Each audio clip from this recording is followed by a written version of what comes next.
Cash Analytics has definitely changed the game. It's sped up cash flow forecasting, and it's to the point now where it's exciting.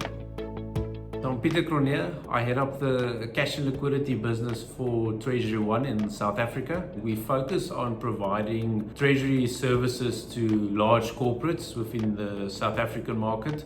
The biggest challenge that we wanted to address was the time spent by people on tedious tasks. So we wanted to get a tool that actually makes the entire process a lot easier.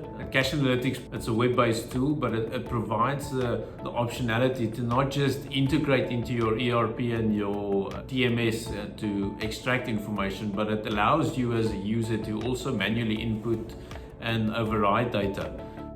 It's got a similar look and feel to Excel, so it's familiar, and if there is something that you need to investigate, it's easy to navigate through the tool and get to the underlying answer a lot sooner. There's nothing else like it in the current markets. The team is a lot happier.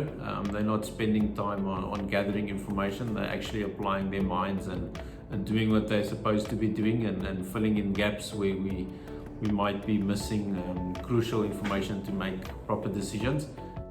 The biggest value that the clients have derived from using Cash Analytics is the time saved, and also getting valuable analysis out of the process and not just data. Definitely, if you want to make sure that you've got a happy team, you've got reliable data, and it's coming through timelessly as well, then I'd definitely say go with Cash Analytics.